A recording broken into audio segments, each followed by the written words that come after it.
अब बच्चों chapter number 1 start करते हैं। चैप्टर नंबर 1 का नाम है nature and significance of management. Nature का मतलब होता है कैरेक्टरिस्टिक्स और सिग्निफिकेंस का मतलब होता है इंपॉर्टेंस ऑफ मैनेजमेंट। ये चैप्टर में 3 to 4 इंपॉर्टेंट क्वेश्चन करेंगे कि जिसकी वजह से प्री बोर्ड और फाइनल बोर्ड के एग्जाम में बच्चों जितने भी इंपॉर्टेंट केस स्टडीज है वो आप क्या कर सकते हो, अटेम्प्ट कर सकते हो। हमारा बच्चों स्टडी स्टाइल ऐसा है कि हम पहले एग्जाम्पल समझेंगे और एग्जाम्पल के बाद जितने भी इंपॉर्टेंट वर्ड्स है, की वर्ड्स है, वो आपको समझा देंगे, याद करा देंगे, जिसकी वजह से आप बच्चों एग्जाम में कुछ ना कुछ लिख सकते हो। ठीक है, तो बच्चों पहला क्वेश्चन स्टार्ट करें। क्वेश्चन का नाम है इफेक्टिवनेस एंड एफिशिएंसी। सबसे पहले बच्चों इफेक्टिवनेस एफिशिएंसी बच्चों क्या करते हैं, बुक से रट्टा मारते हैं। रट्टा मारने की जरूरत नहीं है, एग्जाम्पल समझ लिया, आप एग्जाम में कुछ ना कुछ बच्चों लिख सकते हो और केस स्टडीज आए तो आपको डायरेक्टली पता चल जाएगा कि इफेक्टिवनेस का कॉन्सेप्ट है कि एफिशिएंसी का। तो बच्चों स्टार्ट करते हैं एक एग्जाम्पल के थ्रू। बच्चों फॉर एग्जाम्पल अज्यूम कीजिए एक फैक्ट्री का मैं मैनेजर हूं, ठीक है। तो फैक्ट्री में दो ग्रुप है, ग्रुप 1 एंड ग्रुप 2। तो इनको मैंने बुलाया और बोला कि आपको एक मैं टास्क दे रहा हूं, आपको मैं गोल दे रहा हूं। वो गोल ऐसा है कि आपको ये मंथ में मैन्युफैक्चरिंग करना है 1000 पेयर ऑफ शूज, ठीक है। तो ग्रुप 1 ने बोला ठीक है सर हम बना देंगे, और ग्रुप 2 ने बोला ठीक है सर बना देंगे, कोई बात नहीं। तो बच्चों इनको मैंने दे दिया टास्क, गोल दे दिया, ठीक है।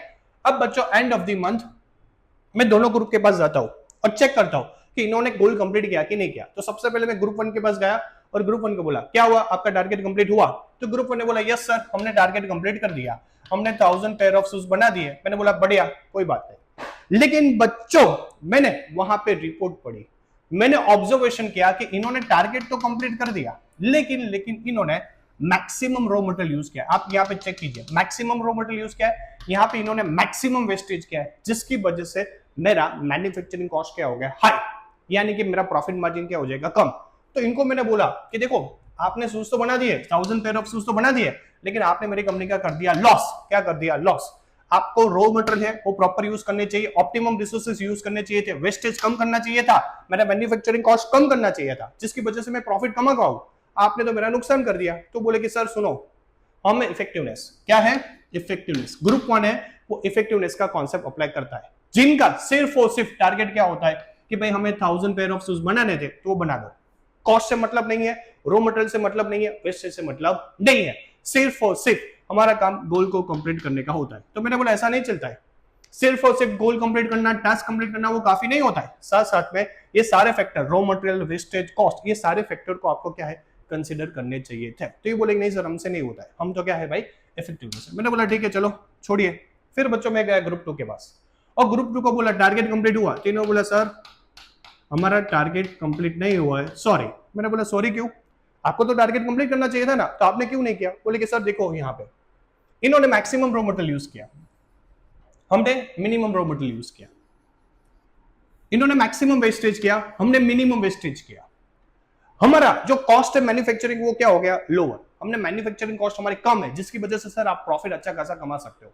तो मैंने बोला देखो टास्क तो कंप्लीट होना ही चाहिए था, टास्क तो कंप्लीट होना चाहिए था, आप बहाना बना रहे हो। क्या बना रहे हो, बहाने बना रहे हो, ये नहीं चलना चाहिए।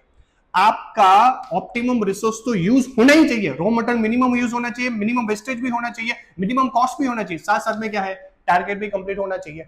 तो इन्होंने क्या किया, टारगेट कंप्लीट किया, लेकिन रिसोर्स को ऑप्टिमम यूज नहीं किया। इन्होंने रिसोर्सेस ऑप्टिमम यूज किया, लेकिन क्या है टारगेट कंप्लीट नहीं किया। तो दोनों को मैंने बोला मेरा फैक्ट्री का गोल है वो आप अचीव नहीं कर पाएंगे। फैक्ट्री कब चलती है, जब एफिशिएंसी और इफेक्टिवनेस दोनों साथ साथ में कदम मिला के चले। आप तो क्या है दोनों का कोऑर्डिनेशन ही नहीं लिख रहे हो, ये बोले कि नहीं मैं टारगेट कंप्लीट करूंगा, ये बोले कि नहीं मैं कॉस्ट बेनिफिट एनालिसिस पे फोकस करूंगा। तो मेरे लिए क्या हो गया, आप दोनों फेल। क्या हो गया, आप दोनों फेल। तो ये नहीं चल सकता है।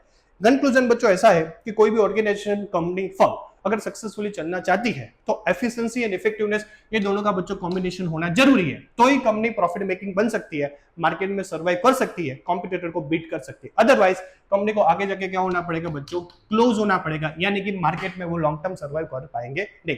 ये हो गया बच्चों हमारा कंक्लूजन। अब बच्चों इसका एक डिफरेंस है आपकी बुक में, वो पूरा डिफरेंस आपको समझा देता हूं।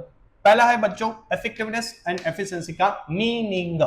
इनका मीनिंग क्या है, कंप्लीटिंग टास्क ऑन टाइम, हमें टास्क कंप्लीट करना है on time, no matter whatever cost. Cost से कोई मतलब नहीं है, टाइम पे चीज कंप्लीट करो, कॉस्ट का कौन देखेगा, कंपनी देखेगा। इनका क्या है बच्चों फंडा, कंप्लीटिंग टास्क, टास्क कंप्लीट करो कैसे, मिनिमम कॉस्ट के साथ, ऑप्टिमम यूटिलाइजेशन ऑफ रिसोर्सेज से वो बेटर यूज होने चाहिए, एंड कौन सी मैनर में, कॉस्ट इफेक्टिव मैनर के साथ कोई गुड्स प्रोड्यूस होने चाहिए। एक इसका कॉन्सेप्ट है बच्चों एफिशिएंसी का। ऑब्जेक्टिव, इनका ऑब्जेक्टिव क्या है, एंड रिजल्ट। एंड रिजल्ट क्या था, 1000 पेयर ऑफ शूज बनाना, वो हमारा एंड रिजल्ट था। इनको क्या है बच्चों, इनको मतलब है कॉस्ट बेनिफिट एनालिसिस, इनका ऑब्जेक्टिव है कॉस्ट बेनिफिट एनालिसिस। ठीक है, इसका बच्चों मेन कंसिडरेशन, ये क्या कंसिडरेशन करते हैं, राइट टास्क, बस टास्क कंप्लीट होना चाहिए। और ये क्या कंसिडर करते हैं, right task in right way, right way में कंप्लीट होना चाहिए। इनका बस टास्क कंप्लीट करो, ये नहीं टास्क कंप्लीट करेंगे कौन सी, राइट वे में। तो ये बच्चों हो गया हमारा एफिशिएंसी एंड इफेक्टिवनेस का कॉन्सेप्ट। डन। तो बच्चों क्वेश्चन नंबर 1 कंप्लीट हो गई। नेक्स्ट क्वेश्चन हम करेंगे कैरेक्टरिस्टिक्स ऑफ मैनेजमेंट। अब बच्चों नेक्स्ट क्वेश्चन है कैरेक्टरिस्टिक्स ऑफ मैनेजमेंट। मैनेजमेंट के टोटल 7 कैरेक्टरिस्टिक्स है बच्चों, तो 7 कैरेक्टरिस्टिक्स को वन बाय वन बच्चों हम समझते हैं। पहला है management is a goal oriented process. Management कब काम करेगा, जब गोल होगा तब।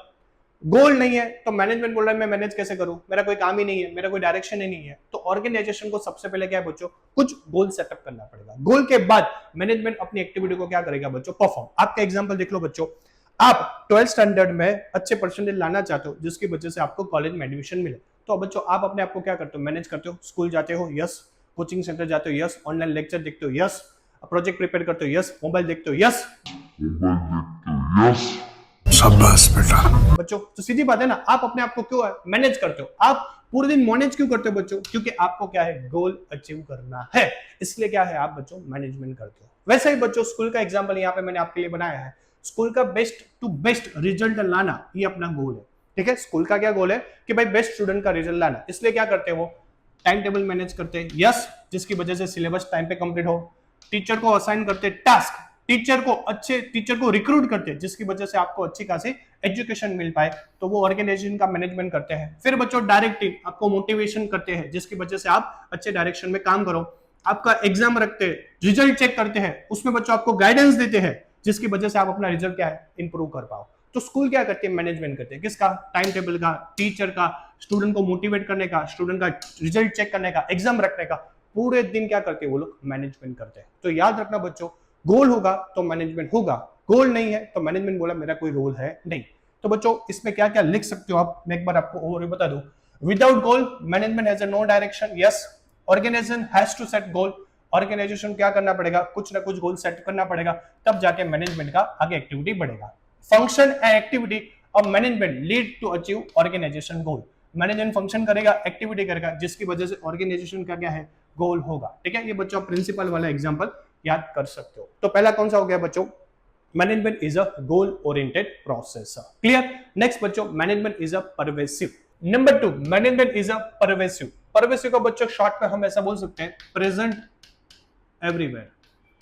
प्रेजेंट एवरीवेयर शॉर्ट में आप याद कर सकते हो। बच्चों ऐसा है ना कि भगवान हर जगह है, हर चीज में, हर वस्तु में, हर इंसान में। तो मैनेजमेंट भी बोल रहे हैं कि मैं भी हर छोटे से लेकर बड़े बिजनेस में मुझे जरूरत पड़ती है। बच्चों आप देखो, आपके फादर मैनेजमेंट करते हैं, आपके मदर मैनेजमेंट करते हैं, आप मैनेजमेंट करते हो, आपके ब्रदर मैनेजमेंट करते हैं, सिस्टर मैनेजमेंट करते हैं। हर जो बच्चों बिजनेस के अलावा पर्सनल लाइफ में भी हम क्या करते हैं, मैनेजमेंट करते हैं। यानी कि मैनेजमेंट हर जगह बच्चों अवेलेबल है, कोई आदमी मैनेजमेंट के बिना सक्सेसफुल हो सकता नहीं है। यहाँ पे देखो मैनेजमेंट स्कूल में, क्यों, क्योंकि वहां पे रिजल्ट लाना है, इसलिए वहां पे मैनेज की जरूरत पड़ती है बच्चों। आर्मी में क्यों, बॉर्डर को सेफ रखना है, वॉर के टाइम पे जीतना है, इसलिए वहां पे मैनेजमेंट होती है। क्रिकेट, वहां पे मैच जीतना है, कंपनी में प्रॉफिट अर्न करना है, इसलिए वहां पे मैनेजमेंट की जरूरत पड़ती है बच्चों। नॉन प्रॉफिट ऑर्गेनाइजेशन में सोसाइटी को सर्विस प्रोवाइड करना है, इसलिए वहां पे मैनेजमेंट की जरूरत पड़ती है। स्मॉल बिजनेस में प्रॉफिट अर्न करना है, इसलिए वहां पे क्या बच्चों, मैनेजमेंट की जरूरत पड़ती है। हर क्षेत्र में बच्चों, हर फील्ड में मैनेजमेंट की जरूरत पड़ती है। ये सारी एक्टिविटी में बच्चों एक चीज कॉमन क्या है, मैनेजमेंट।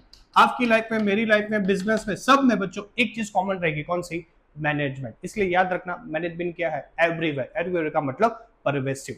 बच्चों कुछ कीवर्ड्स है वो एक बार देख ले कि मैनेजमेंट कंपनी के हर डिपार्टमेंट में होता है, मार्केटिंग, फाइनेंस, हर डिपार्टमेंट बच्चों किसकी जरूरत पड़ती है, मैनेजमेंट की।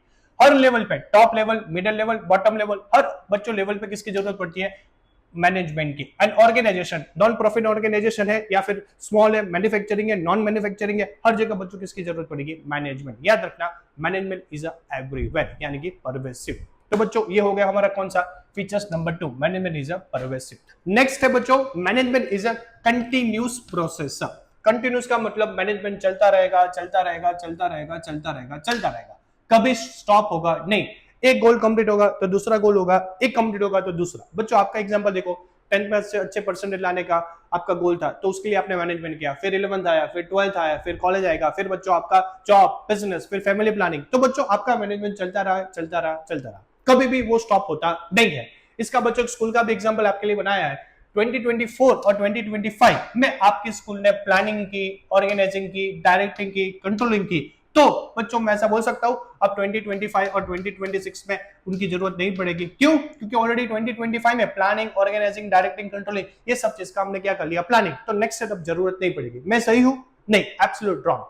ऐसा नहीं होता है बच्चों। नेक्स्ट ईयर में भी मुझे वापस से प्लानिंग करनी पड़ेगी, टाइम टेबल बनाना पड़ेगा, टीचर को रखना पड़ेगा, डायरेक्शन देना पड़ेगा, कंट्रोलिंग करना पड़ेगा। ये प्रोसेस जब तक स्कूल है तब तक बच्चों एवरी ईयर 2027, 2028 तब चलता रहेगा। ये वन टाइम प्रोसेस है नहीं, कंटिन्यू। जब तक ऑर्गेनाइजेशन है, जब तक बिजनेस है, जब तक पर्सन है, जब तक आदमी है, तब तक बच्चों किसकी जरूरत पड़ेगी, मैनेजमेंट की जरूरत पड़ेगी। इसके बच्चों कीवर्ड्स आपको मैं बता दूं, यहाँ पे देखो, management is a never ending process. Management never ending process है, कभी भी कंप्लीट होगा नहीं, चलता रहेगा चलता रहेगा। Manager has to perform all function continuously. Manager को कंटिन्यूस परफॉर्म करना पड़ेगा फंक्शन, जैसे कि प्लानिंग उसको परफॉर्म करना पड़ेगा, स्टाफिंग परफॉर्म करना पड़ेगा, ऑर्गेनाइजिंग परफॉर्म करना पड़ेगा, डायरेक्टिंग परफॉर्म करना पड़ेगा, कंट्रोलिंग। ये प्रोसेस वापस से रिपीट होगा, वापस से प्लानिंग करना पड़ेगा, वापस से staffing, organising, directing and controlling. तो ये प्रोसेस बच्चों क्या होता रहेगा, रिपीट होता रहेगा। तो याद रखना मैनेजमेंट क्या है बच्चों, कंटिन्यूस प्रोसेस। नेक्स्ट है बच्चों, management is a dynamic function. Dynamic का मतलब बच्चों शॉर्ट में बता दूं, डायनामिक का मतलब कांस्टेंट चेंज। हर ऑर्गेनाइजेशन को बच्चों एनवायरमेंटल फैक्टर को ध्यान में रख के अपने आप को और गोल को टाइम पे क्या करना पड़ेगा बच्चों, चेंज करना पड़ेगा। वो नहीं करेंगे तो उसका डायरेक्ट बेनिफिट किसको मिलेगा, आपके कॉम्पिटिटर को, और आप मार्केट में कभी सर्वाइव नहीं कर पाएंगे। ऐसा बोलते हैं ना बच्चों, हमें टाइम के अकॉर्डिंग अपने आप को चेंज करना पड़ता है, ठीक है। परिवर्तन संसार का नियम है, ऐसा बच्चों भगवत गीता में बोला है ना। तो हमें अपने आप को क्या करना पड़ेगा, चेंज। एक एग्जांपल के थ्रू बच्चों समझाता हूं। पहले आपको बताए फोन है, कौन से चलते थे बच्चों, एक टाइम पे कीपैड फोन का बहुत बड़ा मार्केट था इंडिया में, ठीक है। लेकिन बच्चों इनोवेशन हुआ, टेक्नोलॉजी आई, और कौन से फोन बच्चों, स्मार्टफोन मार्केट में इंट्रोड्यूस हुए। तो क्या करना पड़ेगा, जो कंपनी पहले कीपैड फोन बनाती थी उसको कंपलसरी स्विच होना पड़ेगा, मैन्युफैक्चरिंग करना पड़ेगा, किसका, स्मार्टफोन का। अगर वो नहीं करेंगे तो बच्चों क्या होगा, उसका मार्केट डाउन हो जाएगा, मार्केट शेयर कम हो जाएगा, कॉम्पिटिटर उसका डायरेक्ट बेनिफिट लेंगे और कंपनी मार्केट में सर्वाइव नहीं कर पाएगी। इसका बेस्ट एग्जांपल बच्चों नोकिया देखिए। एक टाइम पे नोकिया का बच्चों मार्केट इंडिया में मोबाइल का बहुत बड़ा था, ठीक है। शाहरुख खान उसका ब्रांड एम्बेसडर था। लेकिन क्या हुआ बच्चों, इन्होंने अपने आप को चेंज नहीं किया, गोल को चेंज नहीं किया, जिसकी वजह से आज उसका मार्केट क्या हो गया बच्चों, खत्म, ठीक है। ऐसे बच्चों आपकी एग्जांपल लेते हैं बच्चों, 2020 में आपको पता है लॉकडाउन आ गया, कोविड आ गया, तो सबसे पहले सब क्या करते थे, ऑफलाइन क्लास चलाते थे। लेकिन चेंज करना पड़ा हमें कहां पे, ऑनलाइन क्लासेस में। लेकिन जो प्रोफेसर, जो टीचर, जो स्कूल, जो कोचिंग सेंटर ने यहाँ पे चेंज को एक्सेप्ट नहीं किया, वो रिजिड रहे कि नहीं हमें नहीं चेंज करना है, वैसे ही बच्चों सारी ऑर्गेनाइजेशन, सारी स्कूल या फिर कोचिंग सेंटर क्या हो गए, बंद। क्यों, मार्केट से साथ चलना पड़ता है, समय के साथ बच्चों क्या है, अपने को बदलना पड़ता है। लेकिन जो टीचर ने अपने आप को नहीं बदला वो क्या हो गए बच्चों, आज मार्केट में नहीं है, ठीक है। तो उसका मतलब हमें यहाँ पे याद रखना है कि मैनेजमेंट कौन सी प्रोसेस है बच्चों, डायनामिक, जो समय या टाइम के साथ क्या है बच्चों, वो बदलती रहेगी बदलती रहेगी। तो बच्चों इसके कीवर्ड्स देख ले एक बार। यस, देखो, ऑर्गेनाइजेशन इंटरैक्ट करना पड़ेगा, किसके साथ बच्चों, हमें सोशल फैक्टर के साथ, इकोनॉमिक फैक्टर के साथ और पॉलिटिकल फैक्टर के साथ कंटिन्यूस बच्चों क्या करना पड़ेगा, इंटरैक्ट, इस पे रिसर्च करना पड़ेगा, तब जाके बच्चों क्या है, आगे हमें इसके बारे में पता चलेगा और हम अपने आप को क्या कर पाएंगे, चेंज कर पाएंगे। अगर आप ये फैक्टर पे बच्चों स्टडी नहीं करेंगे, रिसर्च नहीं करेंगे, तो आने वाले टाइम पे कौन कौन से चेंजेस आने वाले उसका बच्चों आपको पता नहीं चलेगा। इसलिए ऑर्गेनाइजेशन में मैनेजमेंट क्या करता है, ये सारे फैक्टर को इंटरैक्ट करता है, इस पे नजर रखता है और ध्यान रखता है। सक्सेसफुल ऑर्गेनाइजेशन किसको बोलते हैं, जो चेंज करे इटसेल्फ, अपने आप को चेंज करे, जो गोल को चेंज करे अकॉर्डिंग टू एनवायरमेंटल, उसको हम बोलते हैं सक्सेसफुल ऑर्गेनाइजेशन, ठीक है। तो बच्चों याद रखना मैनेजमेंट क्या है, डायनामिक। डायनामिक का मतलब कांस्टेंट चेंज, ठीक है। तो ये हो गया बच्चों आपका 4th नंबर का फीचर्स ऑफ मैनेजमेंट। नेक्स्ट है number 5th, management is a group activity. यानी कि बच्चों एक आदमी से सारे काम नहीं होते। अगर बैट्समैन है तो सिर्फ बैट्समैन से मैच जीता जाता है बच्चों, नहीं, बॉलर भी चाहिए, विकेट कीपर भी चाहिए, फील्डर भी चाहिए, कैप्टन भी चाहिए, कोच भी चाहिए। तो उसका मतलब मैनेजमेंट क्या है पता है, सिंगल पर्सन के लिए नहीं है। मैनेजमेंट किसके लिए बच्चों? ग्रुप के लिए। ग्रुप होगा तो मैनेजमेंट होगा, ग्रुप नहीं है तो मैनेजमेंट नहीं हो पाएगा। ठीक है, मिस मैनेजमेंट होगा। क्या होगा बच्चों? Miss management. आज बच्चों एक क्रिकेट है तो क्रिकेट में सारे क्रिकेटर का बच्चों कॉमन गोल क्या है? एक ही कॉमन गोल है कि हमें मैच जीतना है बच्चों। क्या है? मैच जीतना एक कॉमन गोल है। ठीक है, टूर्नामेंट जीतना हमारा कॉमन गोल है, वर्ल्ड कप जीतना हमारा कॉमन गोल है। तो हर पर्सन को अलग अलग रोल दे दिया। क्या रोल दे दिया? जैसे कैप्टन है तो कैप्टन को बोला तू प्लान एंड लीड कर, बैट्समैन को बोला तू भाई रन बना, रन पे फोकस कर, बॉलर को बोला तू विकेट ले, फील्डर को बोला तू भाई अच्छे खासे कैच पकड़, और कोच है तो पूरी टीम को मैनेज कर, उनको डायरेक्शन दे, इनको मोटिवेशन दे, इनकी जो गलती है उसको तू क्या कर? करेक्ट कर। ये किसका काम है बच्चों? कोच। तो सबको अलग अलग रोल दे दिया, लेकिन कॉमन गोल क्या है हमारा? मैच जीतना। इसलिए हम क्या करते हैं? पूरे ग्रुप को मैनेज करते हैं। ठीक है, तो याद रखना बच्चों, मैनेजमेंट ऑलवेज किसका होता है? ग्रुप एक्टिविटी का। सिंगल पर्सन का कभी मैनेजमेंट नहीं होता है, और जहां पे सिंगल पर्सन का मैनेजमेंट होता है वहां पे बच्चों कभी भी ऑर्गेनाइजेशन सक्सेसफुल नहीं सकती है। वहां पे हम उसको मिस मैनेजमेंट बोलते हैं बच्चों। क्या बोलते हैं? Miss management. यहाँ पे बच्चों कीवर्ड्स देख लीजिए। मैनेजमेंट को किसकी जरूरत है? Team work. किसकी जरूरत है उसको? Team work and coordination. ठीक है, ये दोनों होगा तब जाके ग्रुप एक्टिविटी प्रॉपर हो पाएगी। सिंगल पर्सन को रोल दिया जाता है, ड्यूटीज दिया जाता है, जिसकी वजह से मैनेजमेंट है वो अपना फंक्शन क्या कर पाता है बच्चों? एग्जीक्यूट कर पाता है। सिंगल पर्सन, जैसे कि क्रिकेट में आप देख लो, सबको अपना अपना रोल और रिस्पॉन्सिबिलिटी दे दिया, तब जाके पूरी टीम का क्या है? मैनेजमेंट फंक्शन एग्जीक्यूट हो रहा है। ठीक है, तो याद रखना बच्चों, क्या मैनेजमेंट कौन सी एक्टिविटी है? Group activity. Single person, single आदमी के लिए कभी भी मैनेजमेंट नहीं हो सकता है। ठीक है, तो ये हो गया बच्चों अपना कौन सा? Number 5, management is a group activity. अब बच्चों next feature number 6, management is a multi dimensional. अब बच्चों आप बोलेंगे मल्टी का मतलब एक से ज्यादा। लोग ऐसा मानते हैं बच्चों, लोग ऐसा मानते हैं कि मैनेजमेंट सिर्फ और सिर्फ पीपल का होता है। क्या होता है? मैनेजमेंट सिर्फ और सिर्फ पीपल का होता है। ये गलत है बच्चों। सिर्फ पर्सन का मैनेजमेंट थोड़ी होता है। मैनेजमेंट होता है वर्क का। किसका होता है बच्चों? मैनेजमेंट वर्क का होता है। मैनेजमेंट पीपल का होता है। और मैनेजमेंट किसका होता है बच्चों? ऑपरेशन का। तो याद रखना, मैनेजमेंट 3 मल्टी डायमेंशनल में डिवाइड हुआ है। मैनेजमेंट वर्क का भी होगा, मैनेजमेंट पीपल का भी होगा, और मैनेजमेंट ऑपरेशन का। तो तीनों बच्चों एक बढ़िया एग्जांपल के साथ समझते हैं कि मैनेजमेंट ऑफ वर्क क्या होता है। यहाँ पे बच्चों सबसे पहले डेफिनेशन पढ़ लें। मैनेजमेंट ऑफ वर्क क्या है? ऑर्गेनाइजेशन जिसके लिए सेटअप हुई है बच्चों, उसका मेन टास्क। ठीक है, आपको शॉर्ट में बता दो बच्चों, हॉस्पिटल है तो हॉस्पिटल का सेटअप हुआ है तो उसका मेन टास्क क्या है बच्चों? Health service. ठीक है, स्कूल है तो स्कूल सेटअप हुआ है तो उसका मेन टास्क क्या है? एजुकेशन। यहां पे बच्चों मैंने एक रेस्टोरेंट ओपन किया है तो मेरा मेन टास्क क्या है? Good quality food. ठीक है, क्वालिटी फूड देने का प्लस बेटर सर्विस देने का। यानी कि शॉर्ट में याद रखना है, वर्क का मतलब क्या है? Main task. मेरा मेन टास्क क्वालिटी फूड दो, सर्विस दो, हॉस्पिटल हेल्थ सर्विस प्रोवाइड करेंगे, स्कूल एजुकेशन प्रोवाइड करेंगे, इसको बोलेंगे बच्चों वर्क का। क्लियर? तो शॉर्ट में क्या याद रखेंगे बच्चों? मेन टास्क, जिसके लिए आज ऑर्गेनाइजेशन सेटअप हुआ है।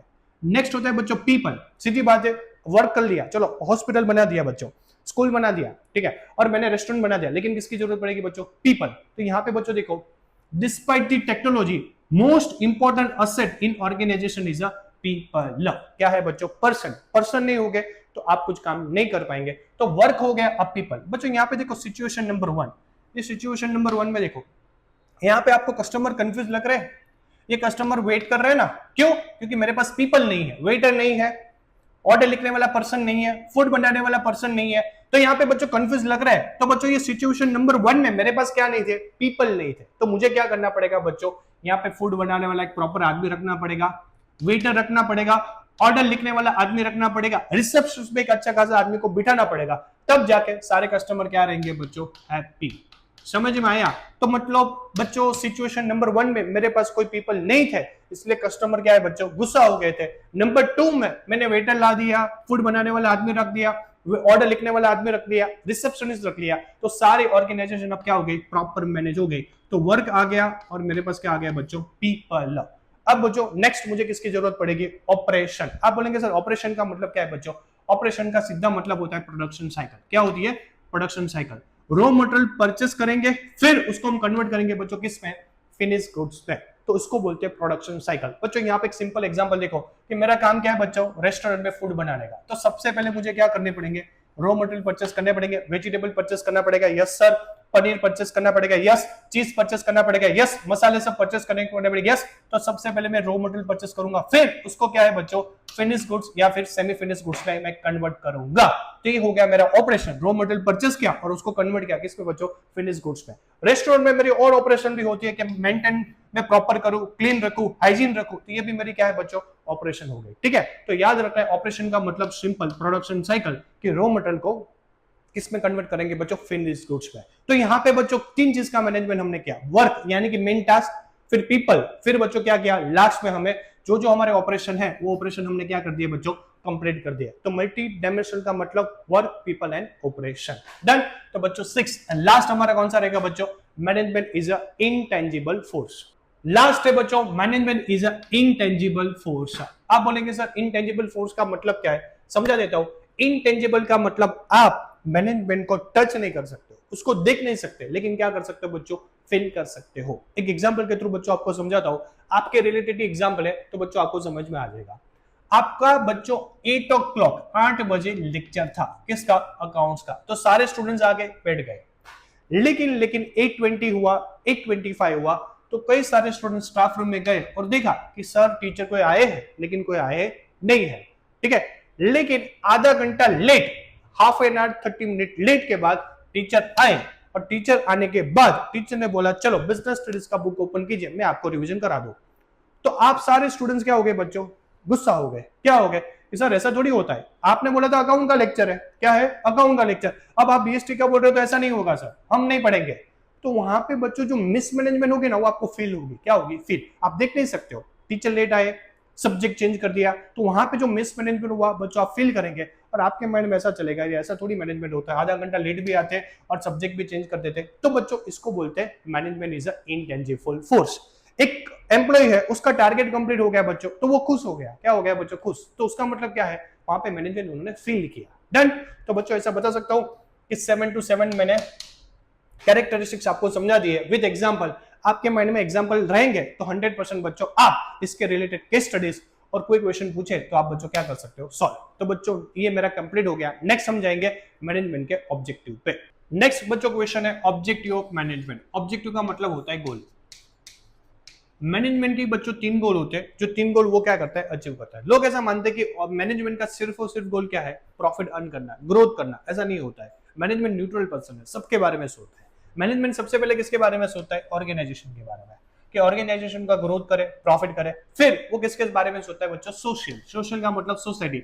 सोसाइटी का भी साथ साथ में बच्चों क्या है, वो ध्यान रखता है। यानी कि पहले ऑर्गेनाइजेशन के बारे में देखा, फिर सोसाइटी के बारे में देखा, फिर बच्चों एम्प्लॉय। एम्प्लॉय का मतलब होता है पर्सनल ऑब्जेक्टिव। तो बच्चों मैनेजमेंट न्यूट्रल पर्सन है, वो ऑर्गेनाइजेशन का भी ध्यान रखेगा, सोसाइटी का भी ध्यान रखेगा, और साथ साथ में वहां पे जो एम्प्लॉय काम कर रहे हैं वो एम्प्लॉय का मतलब पर्सनल ऑब्जेक्टिव को भी क्या करेगा, अचीव करेगा। तो 3 याद कर लीजिए, organisational, social and personal objective. तो पहला हम स्टार्ट करते हैं ऑर्गेनाइजेशनल ऑब्जेक्टिव। बच्चों आपको एक मैं क्वेश्चन पूछूं, जब बड़ी बड़ी ऑर्गेनाइजेशन स्टार्ट होती है, जब स्टार्टर होता है, तो बच्चों हमारा पहला ऑब्जेक्टिव सिर्फ प्रॉफिट होता है, नहीं होता है। मैनेजमेंट क्या बोल रहा है, कोई ऑर्गेनाइजेशन जब अपना स्टार्टअप करता है तो उसका पहला मोटिव प्रॉफिट नहीं होना चाहिए, पहला क्या होना चाहिए, सर्वाइवल। आप पहले मार्केट में क्या करो, सर्वाइव करो। सर्वाइव का स्टेज क्लियर होने के बाद हमें क्या करना चाहिए, प्रॉफिट करना चाहिए, और प्रॉफिट का स्टेज क्लियर होने के बाद हमें क्या करनी चाहिए, ग्रोथ। तो याद रखना ऑर्गेनाइजेशन में सबसे पहले हम सर्वाइवल का सोचेंगे, फिर प्रॉफिट का सोचेंगे, और फिर किसका सोचेंगे, ग्रोथ का। तो बच्चों डिटेल में पूरा organisational objective with image with बच्चों आपको क्लैरिटी मिले, तो बच्चों पहला स्टार्ट करते हैं हम ऑर्गेनाइजेशनल ऑब्जेक्टिव में सर्वाइवल। क्या है बच्चों, सर्वाइवल। अब आप बोलेंगे सर सर्वाइवल का मतलब क्या है। सर्वाइवल का मतलब बच्चों यहाँ पे एक एग्जांपल आपके लिए लिया है, तो एग्जांपल से सारे फंडे आपके क्या हो जाएंगे, क्लियर। देखो ये अंकल ने एक बिजनेस स्टार्ट किया बच्चों, पाव भाजी का बिजनेस। ठीक है, अब बच्चों मैनेजमेंट ने इनको एक एडवाइस दिया कि आप है ना प्राइस है ना अपने कॉम्पिटिटर का मत रखना, आप 80 रुपीज मत रखो, आपको पहले सर्वाइव करना है। आप प्रॉफिट है उसको छोड़ दीजिए, आप पहले किसका सोचो, सर्वाइवल का। तो आप अपनी पाव भाजी का प्राइस कितना कर दीजिए, 60। आपको पता है इंडिया में मेंटालिटी क्या है बच्चों, जब प्राइस कम होगा तो लोग ज्यादा से ज्यादा क्या हो गए, अट्रैक्ट हो गए। तो अंकल को बोल दिया अंकल प्राइस 60 कर दीजिए, जिसकी वजह से मोर एंड मोर कस्टमर आएंगे, आप कंपटीशन टफ दे पाएंगे, जिसकी वजह से आप क्या कर पाएंगे, मार्केट में सर्वाइव कर पाएंगे।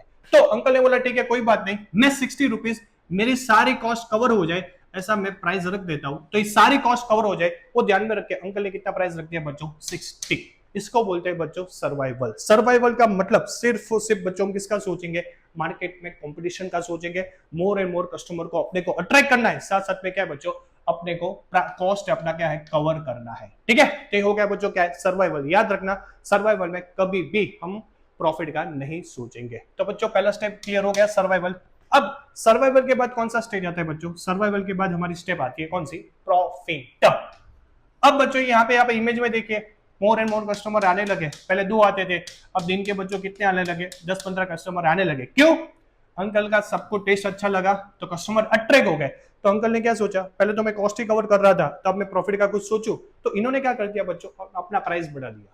अब पाव भाजी का बच्चों प्राइस कितना कर दिया, 80 रुपीज, पहले 60 था अब 80 कर दिया, तो लॉजिकली बच्चों इनका प्रॉफिट क्या हो जाएगा, बढ़ जाएगा। तो इसको बोलते हैं बच्चों प्रॉफिट। तो याद रखना जब अपना सर्वाइवल स्टेज क्लियर हो जाए, कस्टमर हमारा प्रोडक्ट पसंद करे, more and more customer attract हो, तो हम क्या करेंगे बच्चों, प्राइस इंक्रीज करके प्रॉफिट का सोचेंगे। तो ये कौन सा स्टेज हुआ बच्चों, प्रॉफिट। नेक्स्ट स्टेज बच्चों चेक कीजिए, नेक्स्ट है बच्चों ग्रोथ। ग्रोथ का मतलब क्या होता है बच्चों, यहाँ पे चेक कीजिए, पहले अंकल ने एक छोटे ठेले से यानी कि छोटे से स्टॉल से अपना बिजनेस स्टार्ट किया था। ठीक है, अब बच्चों इन्होंने बड़ा रेस्टोरेंट बना दिया। चेक कीजिए, पहले एक ही चीज बेचते थे बच्चों, क्या बेचते थे, पाव भाजी। तो अंकल को लगा पाव भाजी से कहां तक अर्निंग करेंगे, तो इन्होंने बच्चों क्या किया, variety of product, pizza, burger, sandwich, dosa, idli, ये सारी चीज बच्चों क्या कर दी, इन्होंने इंट्रोड्यूस कर दी। इन्होंने स्टाफ बढ़ा दिया, इन्होंने बॉम्बे में बच्चों 5 ब्रांच ओपन कर दी। जैसे जैसे ब्रांच बढ़ेगी बच्चों तो लॉजिकली क्या होगी, सेल्स। तो इसको बोलते हैं ग्रोथ। ग्रोथ का मतलब क्या है, ब्रांच बढ़ना, प्रोडक्ट बढ़ना, स्टाफ बढ़ना, सेल्स बढ़ना, ये सब चीज को हम जनरली क्या बोलते हैं बच्चों, ग्रोथ। तो एक अंकल जिन्होंने एक छोटी दुकान से बच्चों अपना बिजनेस स्टार्ट किया था, आज इन्होंने क्या कर दिया, ग्रोथ। तो सबसे पहले क्या है बच्चों, ऑर्गेनाइजेशनल ऑब्जेक्टिव। ऑर्गेनाइजेशनल ऑब्जेक्टिव में हमने पहले सर्वाइव किया, प्राइस कम रखा, कस्टमर को अट्रैक्ट किया, टफ कंपटीशन दिया, जिसकी वजह से हमारा कॉस्ट क्या हो जाए, कवर।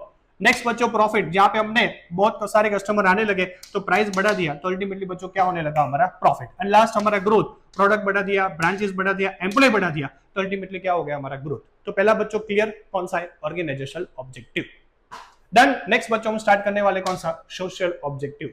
नेक्स्ट है बच्चों सोशल ऑब्जेक्टिव। अब मैनेजमेंट किसके बारे में सोचेगा बच्चों, सोसाइटी के बारे में।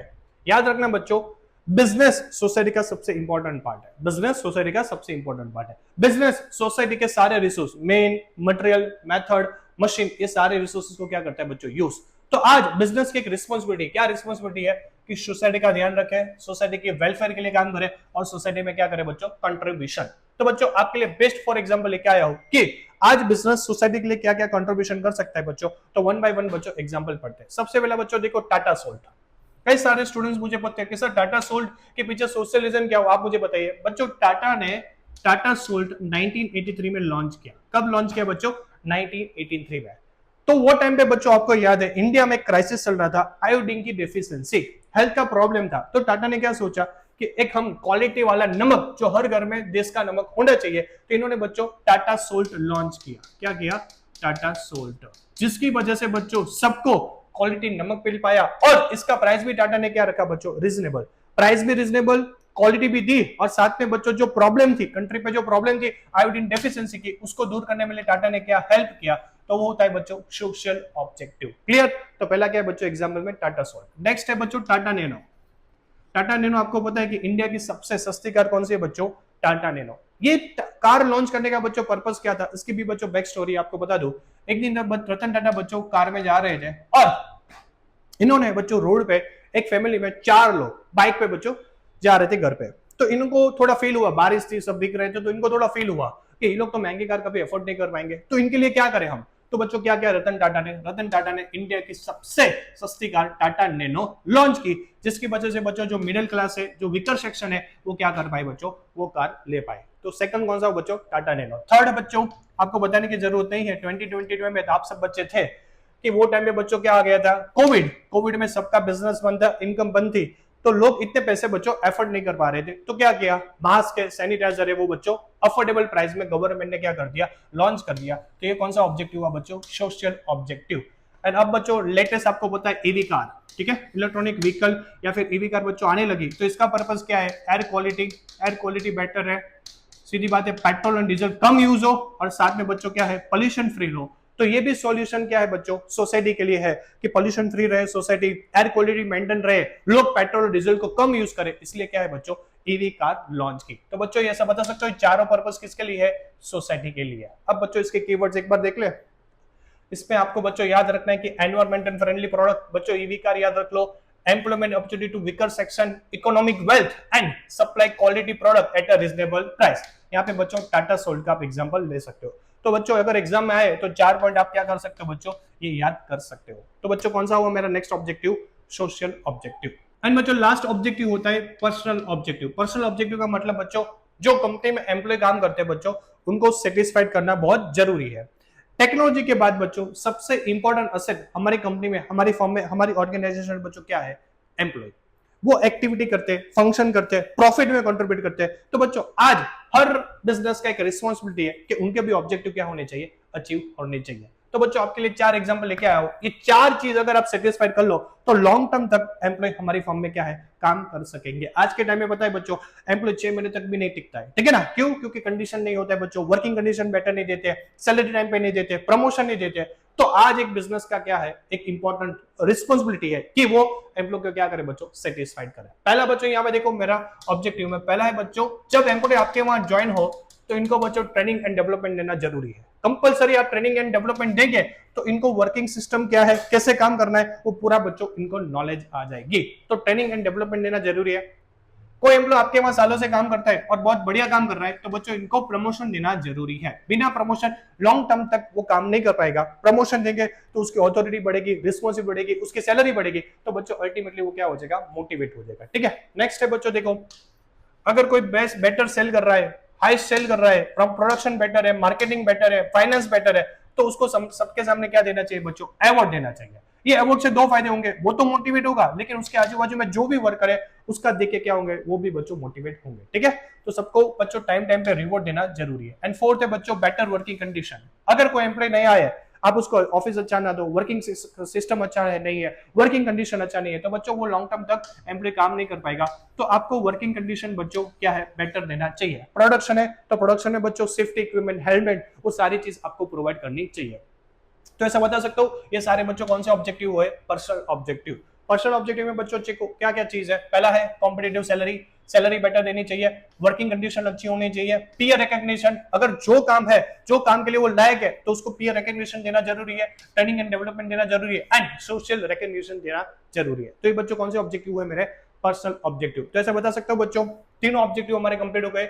हमने ऑर्गेनाइजेशन के लिए, प्रॉफिट के लिए काम किया, सोसाइटी के लिए काम किया, और साथ साथ में हमने किसके लिए काम किया बच्चों, हमारे वहां जो एम्प्लॉय काम करे उसके लिए। डन। तो ये बच्चों मैनेजमेंट के 3 इंपॉर्टेंट ऑब्जेक्टिव हो गए। अब बच्चों मेरा नेक्स्ट क्वेश्चन है nature of management. Nature of management का मतलब क्या है बच्चों, यहाँ पे मैनेजमेंट का डिबेट चल रहा है किसके साथ, आर्ट के साथ, साइंस के साथ एंड प्रोफेशन के साथ। इन तीनों के साथ वहां पे डिबेट चल रहा है और मैनेजमेंट ऐसा बोला है कि मैं आर्ट हूं, मैं साइंस हूं और मैं क्या हूं, प्रोफेशन। तो इन तीनों ने क्या बोला, ठीक है कोई बात नहीं, हमारे जो फीचर्स है, हमारे जो कैरेक्टरिस्टिक्स है, ठीक है, वो तू क्या कर, मैनेजमेंट के साथ मैच कर। अगर हमारे कैरेक्टरिस्टिक्स मैनेजमेंट के साथ मैच हो रहे, तो अगर तू प्रूफ कर रहा है तो हम मानेंगे कि मैनेजमेंट एज एन आर्ट है, मैनेजमेंट एज एन साइंस है और मैनेजमेंट एज एन प्रोफेशन है। ठीक है, तो बच्चों अब 3 क्वेश्चन में क्या प्रूफ करेंगे कि मैनेजमेंट साइंस है कि नहीं, मैनेजमेंट आर्ट है कि नहीं और मैनेजमेंट प्रोफेशन है कि नहीं। तो बच्चों पहला हम स्टार्ट करेंगे कि मैनेजमेंट साइंस है कि नहीं। तो पहला टॉपिक ये रहेगा, टॉपिक नंबर 2 ये प्रूफ करेंगे, और टॉपिक नंबर 3 में बच्चों क्या प्रूफ करेंगे, मैनेजमेंट एज एन प्रोफेशन। तो बच्चों स्टार्ट करते हैं सबसे पहले मैनेजमेंट एज एन साइंस। तो बच्चों अब हमें प्रूफ करना है कि मैनेजमेंट साइंस है कि नहीं। तो मैनेजमेंट और साइंस में डिबेट में साइंस ऐसा बोल रहा है कि मेरे ना 3 फीचर्स है। कितने फीचर्स है, 3। अगर वो 3 फीचर्स तो प्रूफ कर ले तो मैं मानूंगा कि मैनेजमेंट क्या है, साइंस है। तो मैनेजमेंट ने बोला कौन कौन से फीचर्स है, चल मुझे बता, मैं प्रूफ करता हूं। तो बच्चों साइंस ने बताया कि हम है systematic body of knowledge, systematic body of knowledge. तो सबसे पहले बच्चों हम देखेंगे साइंस क्या है, फिर देखेंगे कि मैनेजमेंट में वो फीचर्स अवेलेबल है कि नहीं। तो साइंस बोल रहा है कि मेरे पास सिस्टमेटिक सारी बुक्स अवेलेबल है, मेरे पास ऑर्गेनाइज स्टडी मटेरियल अवेलेबल है, मेरे पास सारे लिटरेचर अवेलेबल है जहां से आप क्या कर सकते हो, सिस्टमेटिक नॉलेज एक्वायर्ड कर सकते हो। तो मेरे पास मटेरियल अवेलेबल है, लिटरेचर अवेलेबल है, बुक्स अवेलेबल है जहां से क्या कर सकते हो, साइंस की नॉलेज आप एक्वायर्ड कर सकते हो। तो साइंस ने मैनेजमेंट को पूछा कि क्या चीज, ये चीज तुम्हारे में अवेलेबल है, तुम्हारे में ऐसी बुक्स अवेलेबल है, लिटरेचर है, स्टडी मटेरियल है। तो मैनेजमेंट ने बोला देखो पीटर ड्रकर साहब, हेनरी फेल है, FW टेलर है, इनकी बहुत सारी मैनेजमेंट की बुक्स है, HR की है, मार्केटिंग की है, फाइनेंस की है। तो वहां से हम क्या कर सकते हैं, मैनेजमेंट का सिस्टमेटिकली क्या कर सकते हैं, नॉलेज एक्वायर्ड कर सकते हैं। तो तुम्हारे पास भी बुक्स अवेलेबल है, लिटरेचर अवेलेबल है, तो मेरे पास भी अवेलेबल है। तो हम दोनों का पहला फीचर्स क्या हो रहा है, मैच हो रहा है। यानी कि बच्चों साइंस का जो पहला फीचर्स है मैनेजमेंट में क्या हो रहा है बच्चों, मैच। क्यों? क्योंकि इसके पास जो बुक्स अवेलेबल है, जो भी स्टडी मटेरियल अवेलेबल है, वही चीज बच्चों मैनेजमेंट भी अवेलेबल है। तो हम बोल सकते हैं बच्चों पहला फीचर्स मैनेजमेंट ने क्या कर लिया बच्चों, साइंस के साथ मैच कर ली। कौन सा? Systematic body of knowledge. Clear? Then ये बुक्स बच्चों याद रखेंगे, ये स्टडी मटेरियल याद रखेंगे, तो आपको लिखने में क्या हो जाएगा बच्चों, बहुत इजी हो जाएगा। बच्चों एग्जाम आए तो आप किस तरह लिख सकते हो वो भी मैं आपको बता दूं। साइंस बोल रहा है कि मेरे पास स्टडी मटेरियल अवेलेबल है, जिसकी वजह से आप क्या कर सकते हो, नॉलेज साइंस का ले सकते हो। तो यस, मैनेजमेंट में भी अवेलेबल है बच्चों, बहुत सारी systematic and organised study material available है, जहां से आप क्या कर सकते हो, मैनेजमेंट की नॉलेज एक्वायर कर सकते हो। तो हम बोल सकते हैं बच्चों पहला फीचर क्या है, साइंस का मैनेजमेंट में प्रेजेंट है। क्लियर? तो पहला क्या हुआ बच्चों, सिस्टमेटिक स्टडी मटेरियल आप शॉर्ट में याद कर सकते हो। डन। नंबर 2 है बच्चों, देखो साइंस बोले कि मेरे जो प्रिंसिपल है ना वो डेवलप हुए कैसे, ऑब्जर्वेशन से, एक्सपेरिमेंट से। तो मेरे प्रिंसिपल किसके बेस पे है, मेरे प्रिंसिपल ऑब्जर्वेशन से है, एक्सपेरिमेंट से बने हैं, रिपीटेड टेस्ट से बने हैं। तो तुम्हारा क्या है? तो साइंस ने बोला देखो भाई मेरे जो भी प्रिंसिपल है ना, ये आप देख रहे हो सारे प्रिंसिपल, ये साइंस के सारे प्रिंसिपल है, वो हमने कंटिन्यूस ऑब्जर्वेशन किया है, हमने कंटिन्यूस एक्सपेरिमेंट किए है, कंटिन्यूस हमने उस पर क्या किए, टेस्ट, तब जाके साइंस के प्रिंसिपल डेवलप हुए हैं। फॉर एग्जाम्पल ये बच्चों न्यूटन है, तो न्यूटन ने क्या किया, एप्पल को कंटिन्यूस ऑब्जर्व किया, ऑब्जर्वेशन से कौन सा, प्रिंसिपल ऑफ ग्रेविटी बच्चों डेवलप हुआ। क्लियर? केमिकल रिएक्शन के सारे प्रिंसिपल कैसे बच्चों, कंटिन्यूस उस पर एक्सपेरिमेंट किया, कंटिन्यूस उस पर रिपीटेड टेस्ट किया, तब जाके साइंस के केमिकल रिएक्शन के बच्चों क्या है, प्रिंसिपल डेवलप हुए। ठीक है? नेक्स्ट बच्चों यहां पे देखो आपके सामने लाइव एग्जांपल है बच्चों, तो आपको पता चलेगा कि बॉइल वाटर है, बॉइल वाटर बच्चों उसको 100 सेल्सियस पे इन्होंने चेक किया।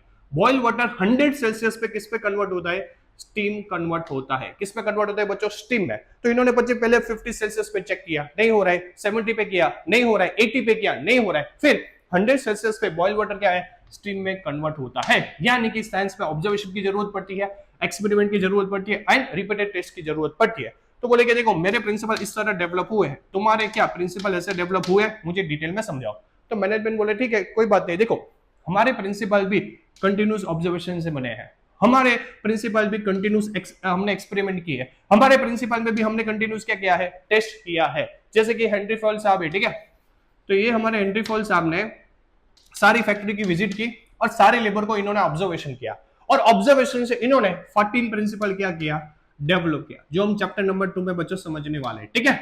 तो ये बोल रहे कि हमने भी ऑब्जर्वेशन किया है, हमने ह्यूमन पे ऑब्जर्वेशन किया है। ठीक है? जैसे कि ये एंडी फॉल ने देखा कि एक आदमी सारे काम नहीं कर सकते, उसका वर्कलोड बढ़ेगा, तो उन्होंने कौन सा प्रिंसिपल डेवलप किया, डिवीजन ऑफ वर्क। कौन सा बच्चों, डिवीजन ऑफ वर्क। तो इन्होंने देखा कि एक आदमी सारे काम करेगा तो एफिशिएंटली काम नहीं हो पाएगा, वर्कलोड बढ़ेगा, वर्क बर्डन बढ़ेगा, तो बेटर है कि आप क्या करो, अपने वर्क को डिवाइड करो। तो इन्होंने क्या किया, वो एक्सपेरिमेंट से किए, वो ऑब्जर्वेशन से किया। ठीक है? तो मैनेजमेंट ने बोला कि मेरे प्रिंसिपल भी ऐसे डेवलप हुए हैं, लेकिन लेकिन लेकिन बच्चों मैनेजमेंट है ना ऑलवेज सही बोलता है। क्या बोलता है, सही, कभी झूठ नहीं बोलता है। तो इन्होंने एक चीज बता दिया, तेरे जैसे प्रिंसिपल एग्जिट है, क्या है, एग्जिट, हमारे प्रिंसिपल एग्जिट नहीं है, क्या है, इन एग्जिट है। तो बोले कि क्यों, ऐसा क्यों? तो इन्होंने बोला देखो हमारे जो प्रिंसिपल डेवलप हुए ना वो ह्यूमन ऑब्जर्वेशन से हुए, हमने हमारे जो प्रिंसिपल है वो किस पे अप्लाई हो रहे हैं, ह्यूमन पे अप्लाई होते हैं। और ह्यूमन तो क्या है, इन एग्जैक्ट है, कभी हाँ कभी ना, कभी ये पसंद है कभी वो पसंद है। तो इनका जो नेचर है हम एक्चुअल बता सकते नहीं है, इसलिए हमारे प्रिंसिपल डेवलप हुए, लेकिन कौन से नेचर में है, इन एग्जैक्ट नेचर में। क्यों? क्योंकि ये ह्यूमन ऑब्जर्वेशन से बने हैं, ये ह्यूमन पे अप्लाई होते हैं, और ह्यूमन बिहेवियर का आपको पता है बच्चों कुछ ठिकाना होता नहीं है। यानी कि ये जो फीचर्स है बच्चों वो हम ऐसा बोल सकते हैं पार्शियली अवेलेबल है। क्या है बच्चों, पार्शियली, हाफ अवेलेबल है, हाफ नहीं है, 50% अवेलेबल है, 50% अवेलेबल नहीं है। एक ही लो फॉल्स क्या है, यहाँ पे ह्यूमन है और यहाँ पे क्या है बच्चों, ये किस पे अप्लाई होते हैं, थिंग्स एंड कोई चीज या वस्तु पे अप्लाई होता है। ठीक है? तो पहला क्या है बच्चों, हमारा पहला फीचर्स मैच हो गया, लेकिन सेकंड जो फीचर्स है वो क्या है बच्चों, हमारा पार्शियली मैच हो रहा है। आगे देखो उसकी बच्चों नोट्स, यहाँ पे देखो साइंस है, ये साइंस के प्रिंसिपल डेवलप होते कैसे, ऑब्जर्वेशन से, टेस्ट है एंड रिपीटेड एक्सपेरिमेंट्स है। मैनेजमेंट, यस मैनेजमेंट के प्रिंसिपल है वो किस पे डिपेंड है बच्चों, ह्यूमन पे डिपेंड है, ये ह्यूमन के साथ डील करते हैं, इसलिए यहाँ पे सम काइंड ऑफ क्या रहता है बच्चों, सब्जेक्टिविटी रहता है, यहाँ पे some kind of question mark रहता है, क्योंकि ह्यूमन इन्वॉल्व है और ह्यूमन का कुछ बच्चों ठिकाना होता नहीं है। डन। तो पहला मैच हो गया, और दूसरा क्या बच्चों, पार्शियली मैच हो रहा है। नंबर 3 साइंस बोले कि देखो हम है ना यूनिवर्सली एक्सेप्टेड है। आप पूरे वर्ल्ड में कहीं पे जाओ, इंडिया, यूके, यूएस, पाकिस्तान, कहीं पे जाओ, तो हमारे जो प्रिंसिपल है ना वो सभी सिचुएशन में क्या है, सेम रिजल्ट देंगे। ऑल सिचुएशन में कैसा रिजल्ट देंगे, सेम। अगर आप बॉइल्ड वाटर को 100 सेल्सियस से देखेंगे तो इंडिया में देखो, वेस्ट इंडीज में देखो, पाकिस्तान में देखो, यूके में देखो, यूएस में देखो, 100 सेल्सियस में क्या होगा, वो स्टीम में कन्वर्ट होगा। यानी कि हमारे सारे प्रिंसिपल क्या है, ऑल सिचुएशन में पूरे वर्ल्ड में सेम रिजल्ट देता है। तो हमारा कोई ऐसा क्वेश्चन मार्क है नहीं। तो तुम्हारा बताओ, मैंने बोला देखो भाई, हमारा जो प्रिंसिपल है वो क्या है, सेम रिजल्ट नहीं देता है। सिचुएशन के अकॉर्डिंग हमें क्या करना पड़ता है, मॉडिफाई करना पड़ता है। आपके सभी सिचुएशन में सेम रिजल्ट देता है, हमारे में वो पॉसिबल ही नहीं है, क्योंकि यहाँ पे तो ह्यूमन बच्चों इन्वॉल्व है, तो यहाँ पे ये चीज पॉसिबल नहीं है हमारे में। प्रॉब्लम क्या है, इसका रीजन इन्होंने प्रैक्टिकली बताया कि प्रिंसिपल ऑफ मैनेजमेंट है, 14 प्रिंसिपल इंडिया में है बच्चों, जो अप्लाई हो रहे, क्या वो दुबई में अप्लाई होंगे, नहीं होंगे बच्चों। क्यों, तो क्योंकि दुबई के लोगों की मेंटालिटी अलग है, वहां का कल्चर अलग है, वर्किंग सिस्टम अलग है। तो इंडिया में अप्लाई हो तो जरूरी नहीं कि दुबई में अप्लाई होगा, यूके में अप्लाई होगा, यूएस में अप्लाई होगा। तो बोलते कि नहीं, ऐसा नहीं है कि यूनिवर्सली सभी जगह क्या हो सकता है, अप्लाई हो सकता है। और इन्होंने एक और एग्जाम्पल दिया, जैसे कि सेंट्रलाइजेशन। बच्चों आपको सेंट्रलाइजेशन का एक प्रिंसिपल पता है, सेंट्रलाइजेशन का प्रिंसिपल कहां पे अप्लाई होता है, स्मॉल बिजनेस में। कहां पे अप्लाई होता है, स्मॉल बिजनेस। जब स्मॉल बिजनेस होता है तो एक आदमी कौन सा प्रिंसिपल अप्लाई करता है, सेंट्रलाइज, सारा काम वही करता है। लेकिन वही लार्ज ऑर्गेनाइजेशन हो तो सेंट्रलाइजेशन पॉसिबल नहीं है, वहां पे क्या करना पड़ेगा, डिसेंट्रलाइजेशन, यानी कि अपने आप को क्या करना, अपने आप को काम को क्या करना पड़ेगा बच्चों, बांटना पड़ेगा। तो एक प्रिंसिपल एक जगह अप्लाई हो रहा है, दूसरी जगह नहीं अप्लाई हो रहा है, यानी कि हम ऐसा बोल सकते हैं कि हम यूनिवर्सली एक्सेप्टेड नहीं है। ठीक है, तो बच्चों ये जो प्रिंसिपल है, ये जो फीचर्स है साइंस का, वो मैनेजमेंट में अवेलेबल नहीं है। तो बच्चों तीन है, पहला अवेलेबल है, यस अवेलेबल है, दूसरा पार्शियली अवेलेबल है, और तीसरा अवेलेबल नहीं है। ऐसे बच्चों आप शॉर्ट समरी याद कर सकते हो। तो बच्चों ये क्या हो गया कि हमने देख लिया कि मैनेजमेंट एज अ साइंस है कि नहीं। तो पहला हमने बच्चों ये प्रूफ कर लिया। नेक्स्ट करेंगे कि मैनेजमेंट आर्ट है कि नहीं। डन। तो नेक्स्ट बच्चों स्टार्ट करते हैं मैनेजमेंट एज एन आर्ट। तो बच्चों यहाँ पे मेरा 40 मिनट का लेक्चर कंप्लीट होता है। आगे का बच्चों जो 30 मिनट है वो मेरी ऐप पे अवेलेबल है। टोटल बच्चों ये चैप्टर 70 मिनट का है। वहां पे आपको ले जाने का बच्चों मतलब ये है कि वहां पे फ्री ऑफ कॉस्ट है, आपको कोई सब्सक्रिप्शन पे करना नहीं है। दूसरा बच्चों आपका फायदा ये कि वहां पे सारी स्टडी मटेरियल अवेलेबल है। जब आप पढ़ाई करने बैठो और मेरी ऐप हो तो बच्चों ऐप से क्या कर सकते हो, आप स्टडी मटेरियल पूरा ले सकते हो, पढ़ सकते हो, साथ साथ में बच्चों अकाउंट्स के और सारे आपको वहां पे कॉम्बो मिल जाएगा। तो बच्चों ऐप डाउनलोड कीजिए और वहां से आगे क्या है, पढ़ाई स्टार्ट कीजिए, कंटिन्यू कीजिए। Thank you so much.